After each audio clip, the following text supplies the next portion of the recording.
Alors, Monsieur le Premier ministre, dites-moi, parce que vous dites que vous avez réagi, quelle sanction a été prise contre Israël? Le Premier a déjà répondu.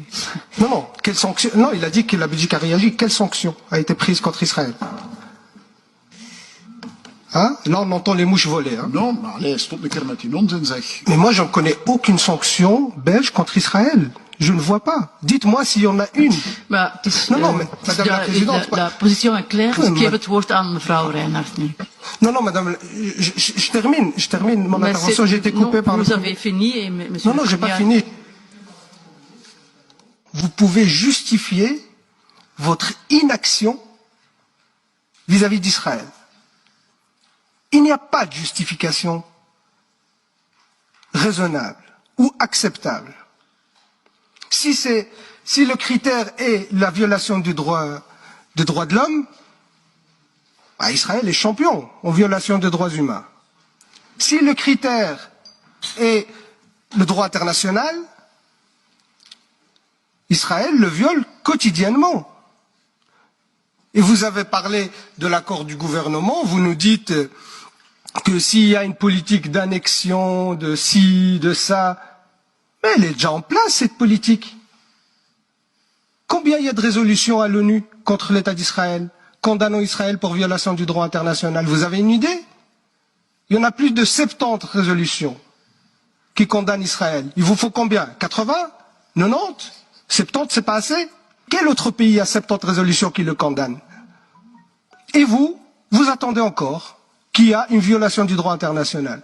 Mais cette violation, elle existe depuis des années, depuis des décennies. La seule justification à votre réponse et à votre inaction, qui est honteuse pour votre gouvernement, c'est que vous n'osez pas attaquer Israël. Vous avez peur des Israéliens, vous avez peur des Américains qui sont l'allié inconditionnel d'Israël et qui imposent leur vision du monde et vous ne faites que suivre cette vision du monde. Parce que si c'est les valeurs que vous défendez à tour de bras et partout, dans tous les plateaux télé, si c'est ces valeurs-là qui vous animent, mais ces valeurs-là n'existent plus pour les Palestiniens. Ils sont violés au quotidien. Et vous ne bougez pas le petit doigt. Ça, c'est la réalité. Cette hypocrisie est inacceptable. Elle est honteuse. Et je ne comprends pas comment votre gouvernement peut la justifier. Assassiner des journalistes, c'est déjà fait. Déplacer des populations, c'est fait. Détruire des maisons, c'est fait. Bombarder, tuer des enfants, des femmes, c'est fait. Qu'est-ce qu'il vous faut de plus? Et vous ne ferez rien. Même si Israël fait exactement ce que vous prévoyez dans votre accord de gouvernement, ça veut dire une nouvelle annexion ou une nouvelle violation du droit international, vous ne ferez rien. Parce que ce n'est pas vous qui décidez de votre politique étrangère. Ou bien, votre hypocrisie est sans nom. Et ça, Monsieur le Premier ministre, les gens ne peuvent pas l'accepter. Comment vous pouvez justifier? Il n'y avait pas, dans votre accord de gouvernement, des sanctions prévues pour la Russie. Mais quand la Russie a violé le droit international, vous avez pris des décisions. Pourquoi vous ne le faites pas pour Israël?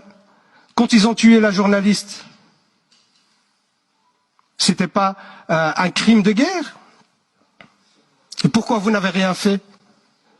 Quand ils menacent d'expulser des gens de leur maison, pourquoi vous ne faites rien? Quand ils détruisent des installations qui sont construites par des aides belges, par des ONG belges, vous ne dites rien. Vous vous taisez dans toutes les langues. Et ça, Monsieur le Premier ministre, c'est insupportable. C'est inacceptable. Vous n'avez aucune justification pour cette politique hypocrite de deux poids, deux mesures.